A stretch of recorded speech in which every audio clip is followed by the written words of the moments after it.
अब इसमें एक प्लान और है इसके आगे, यही बेसिक प्लान है। बेसिक प्लान के अंदर में उसको ये एडवांटेज मिल गया था कि भाई वो 70% पैसे को कहीं और यूज कर सकता है। इसके बाद में क्लाइंट का एक क्वेश्चन और होता है कि सर आपने ये जो 30% पैसा भी मुझसे जो लिया ना, आपने उसका खरीदा तो ईटीएफ ही है ना, और उस ईटीएफ को खरीद के आपने उसे कोलेटरल पे रखा है। तो कोलेटरल पे रखने के लिए मेरे पास मेरा एग्जिस्टिंग पोर्टफोलियो पड़ा है, मेरे पास में बहुत सारी इक्विटीज पड़ी है, बहुत सारे म्यूचुअल फंड्स पड़े हैं। Can I use my current equity और म्यूचुअल फंड्स? तो अगेन आंसर आता है यस। आपका अगर एग्जिस्टिंग पोर्टफोलियो पड़ा है तो उस पोर्टफोलियो को यूज करके भी आप नया पोर्टफोलियो बना सकते हो। तो वापस कुशल के पास है 100 रुपए, पर कुशल के पास 30 रुपीज का स्टॉक भी पड़ा है, तो उन्होंने अपना 30 रुपीज का स्टॉक मार्जिन पे रख के वापस पूरा का पूरा 100 रुपए के फ्यूचर्स का पोर्टफोलियो बना लिया।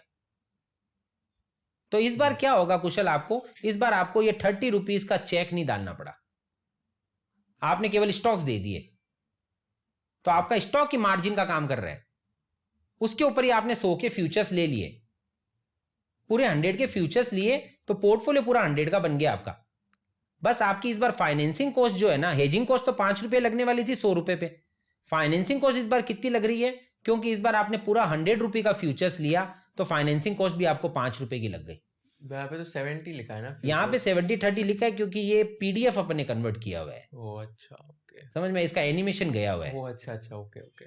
तो ये बेसिकली 100 होगा। हाँ ओके, तो ये 100 है, पीछे में दिख रहा है इसके 100। हाँ ओके। तो ये 100 का पोर्टफोलियो बनाया कुशल आपका। 100 के पोर्टफोलियो पे आपका 10 रुपीज का कॉस्ट लग गया, और ये 10 रुपीज के कॉस्ट पे आपका पूरा का पूरा पोर्टफोलियो 100 का बन गया। तो मैं एक बार फिर से रीफ्रेम करता हूं इस पूरे को। पावर बूस्टर में आपने क्या किया, आपके पास 100 रुपीज खुद के थे, लेकिन 30 का स्टॉक भी पड़ा था, 30 के स्टॉक को मार्जिन पे रख के आपने पूरा 100 का पोर्टफोलियो फ्यूचर्स के थ्रू बना लिया। समझ गया। इंडेक्स ईटीएफ में 0 होगा और इंडेक्स ईटीएफ में 0 हो गया, फ्यूचर्स में 100 हो गया, पूरे 100 का पोर्टफोलियो बन गया। 100 का पोर्टफोलियो बना तो कॉस्ट कितना लगा, 5 रुपीज का हेजिंग कॉस्ट लगा, और 100 रुपीज पे 5% फाइनेंसिंग कॉस्ट लगेगी आपको, तो वो भी 5 रुपया लगी, तो टोटल 10 रुपीज का कॉस्ट हुआ। पर ये 10 रुपीज की कॉस्ट में आपको पूरे 100 का पोर्टफोलियो बन गया आपका। तो रुपया इन्वेस्टमेंट आपका 10 रुपया ही हुआ, 90 रुपीज आपके फ्री पड़े हैं कुशल। 10 रुपए कैसे हो गया? क्योंकि 30 का स्टॉक रख दिया था ना आपने। तो स्टॉक तो आपका वैसे भी कहीं ना कहीं रहने वाला ही था, या तो आपका डीमेट में पड़े रहने वाला था, उसकी जगह वो कोलेटरल पे पड़ा है।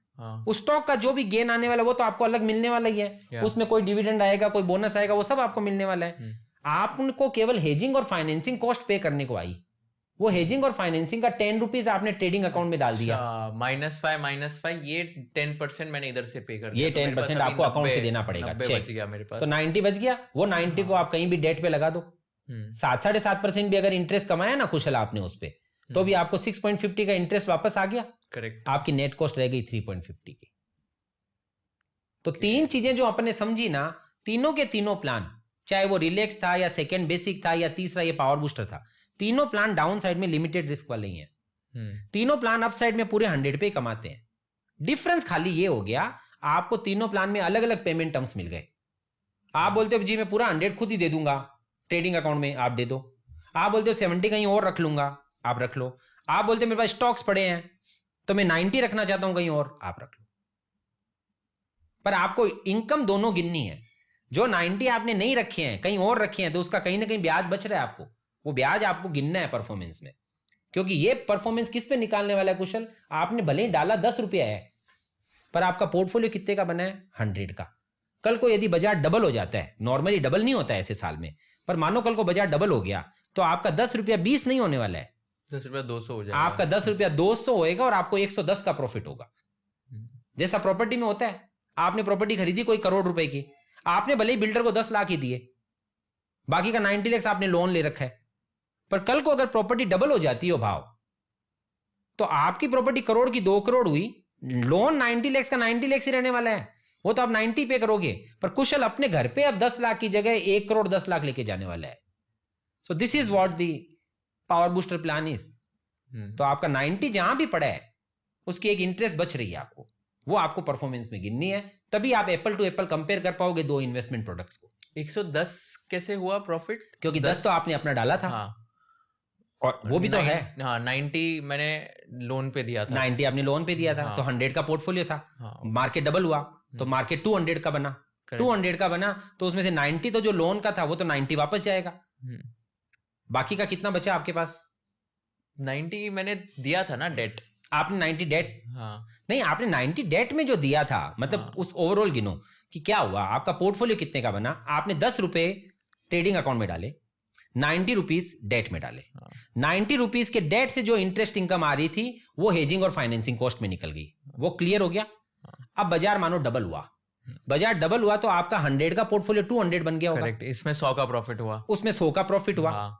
और 100 के प्रॉफिट में से 10 रुपया खर्च का लगा हुआ है वहां पे। हाँ। तो वहां पे 10 का खर्च है तो ट्रेडिंग अकाउंट में आपको 90 का प्रॉफिट दिखेगा, क्योंकि शुरुआत में हेजिंग फाइनेंसिंग का 10 रुपया खर्च किया, 100 का गेन हुआ तो 90 का गेन दिखा वहां। करेक्ट। और यहाँ पर जो बाकी का 90 रुपये रखा है, एक बार एजम्पशन ऐसा मान लो कि वहां 10 रुपए का गेन हुआ, ऐसे 7 का गेन हुआ पर वहां 10 का गेन हुआ। हाँ। ब्याज का भी तो गेन होगा। हाँ। तो 90 प्लस 10 टोटल कितना हो गया? 100।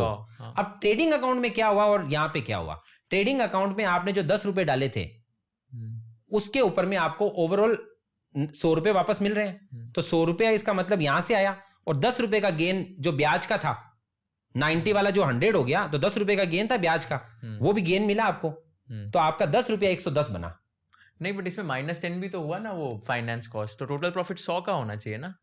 -10 देखो आपका गेन कितना आया, बाजार डबल हुआ, वो 100 का गेन है। हाँ। -10 जो आपका कॉस्ट गया तो 90 का गेन हुआ टोटल। तो गेन 90 का हुआ, प्रिंसिपल कितनी हुई?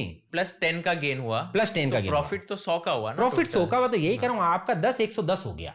हाँ 10 110 आपका 10 110 हुआ तो 100 का ही गेन हुआ। हाँ करेक्ट। मैंने सुना कि प्रॉफिट 110 का हुआ। नहीं, प्रॉफिट 100 का हुआ। प्रॉफिट 100 का हुआ और आपका 10 रुपया 110 बना। समझ गया। जैसे बिल्डर के यहाँ पे भी यही होता है, आपने डाला 10 लाख, प्रॉपर्टी करोड़ की खरीदी, 1 साल बाद में वो 2 करोड़ में बिकी, समझ गया। तो आपका 10 लाख 1 करोड़ 10 लाख हुआ, 90 लाख लोन का चला गया। समझ गया। एक बात बताओ, अभी ये इतना सिंप्लीफाई किया आपने, तो सब लोग ये स्ट्रैटेजी यूज करके पैसे क्यों नहीं कमा सकते? अब आप करोगे ना ये काम, तो यही तो पॉइंट है। देखो होता क्या है कि चीजें ऐसे भी है ना, जैसे वॉरेन बफेट बोलते हैं कि investing is simple but it's not easy. मुद्दा केवल उतना ही है, और बहुत इजी लैंग्वेज में पूरा चीज समझा है। It's not at all a big thing कि किया क्या इसमें, और कहीं पे भी कोई वो पॉइंट भी नहीं है। आप इंडेक्स खरीद रहे हो, आप इंडेक्स खरीदे इसका मतलब आप देश की नाक को खरीद रहे हो। हर कोई उसको बचाने आएगा, उसको बचाने के लिए तो पीएम भी भागेंगे कि भैया मैं परफॉर्मेंस क्या दिखाऊंगा 5 साल का, कि मैं इंडेक्स कहां पे एंटर हुआ था और कहां पे ले जाके छोड़ाऊं। तो उसके लिए तो वो भी भागेंगे। और है क्या इंडेक्स? इंडेक्स आज अपन कोई भी कंट्री का परफॉर्मेंस निकालते होते हैं तो इकोनॉमी का बैरोमीटर इंडेक्स बताता है।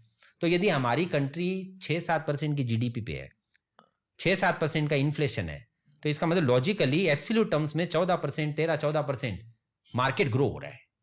अब इंडेक्स हर साल ऐसे नहीं होगा कि 14% बढ़ेगा क्या, पर अगर कोई बलून है, उस बलून में यदि 14% की हवा भर रही है, तो 1 बार भरें, 2 बार भरें, 3 बार भरें, 2-3 बार में तो शायद बलून को फील नहीं आएगा, पर मैं लगातार अगर पंप कर ही जा रहा हूं तो लॉन्ग रन के अंदर में तो अपने आप वो बलून फुला हुआ दिखेगा कि नहीं दिखेगा। तो मुद्दा उतना ही है कि हमने इंडेक्स को खरीदा, इंडेक्स अपने आप पैसिवली मैनेज्ड हो रहा है, कमजोर चीजें अपने आप निकल रही है, स्ट्रॉन्ग कंपनीज अपने आप अंदर आ रही है। तो मेरे लिए तो एक ऐसी फंडामेंटल एसेट खड़ी हो गई जिसकी मैं श्योरिटी 200 साल की भी ले सकता हूं। हम कई बार ऐसा बोलते हैं कि 200 साल बाद में कुशल की 7वीं जनरेशन धरती पे आएगी। अभी तो पहली भी, अगली है नहीं आई अभी तो, पर 200 साल बाद 7वीं जनरेशन आएगी। और यदि कुशल ने इंडेक्स खरीद रखा है और उसका खरीदा हुआ इंडेक्स उसकी 7वीं जनरेशन के पास गया, तो उसके पास पता है क्या गया? उसके पास में उसके जमाने के जो टॉप 50 स्टॉक्स हैं वो गए हैं। हो सकता है आज वो कंपनियां शुरू ही नहीं हुई है, पर कुशल ने आज ही वो खरीद ली, क्योंकि वो 50 स्टॉक्स अपने आप डायनामिकली चेंज हो रहे हैं। जो कमजोर है अपने आप निकल जा रहा है, जो स्ट्रांग अपने आप आ रहा है। तो जो इंडिया के लाइमलाइट स्टॉक होंगे 50, वो उसमें होंगे। तो हमने पहला काम किया, इंडेक्स खरीदा।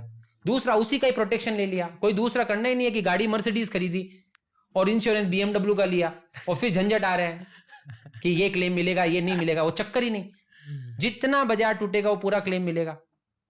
और तीसरा, इंटरेस्ट आर्बिट्राज किया कि कम ब्याज के, जब तक फ्यूचर्स का ब्याज कैरी फॉरवर्डिंग कॉस्ट कम है और उससे ज्यादा इंटरेस्ट कमाने को मिल रहा है, तब तक हम ये कर रहे हैं। अदरवाइज हमारे को कोई फ्यूचर्स लेने का इंटरेस्ट नहीं है, हम तो उसमें खाली हमको इंटरेस्ट आर्बिट्राज का बेनिफिट मिल रहा है, इसलिए हम वो कर रहे हैं। बस ये इतना ही तो काम किया, इस पे पूरा काम चला रहे हैं। तो इसमें जो फ्यूचर्स का कॉस्ट है, फाइनेंस कॉस्ट आपने जो अज्यूम किया है, वो कितना 5% अज्यूम किया है ना यहाँ हाँ। पे? तो ये एक फाइनेंस कॉस्ट जो होता है यूजुअली 5% ही होता है या ये बढ़ सकता है? तो कैसे बढ़ डिपेंड कैसे देखो होता ये है? डिपेंड करता है मार्केट की इंटरेस्ट रेट पे। तो मार्केट में इंटरेस्ट रेट बढ़ती है तो फ्यूचर्स की कैरी फॉरवर्डिंग कॉस्ट बढ़ जाती है, मार्केट में इंटरेस्ट रेट घटती है तो कैरी फॉरवर्डिंग कॉस्ट घट जाती है। नीचे में ये हमने 1.5% 2% भी देखी हुई है प्रैक्टिकली, 2014 से हम ये कर रहे हैं, तो उसके फ्यूचर्स की कैरी फॉरवर्डिंग कॉस्ट हमने 2-2.5% भी देखी है और ऊपर में 6, 6.5, 7% तक भी देखी है। ये रेंज है, पर ऑन एन एवरेज 5 में काम हो जाता है। If you learned something new from this video, do share it with your friends and subscribe to this channel so that we can bring you the best content possible.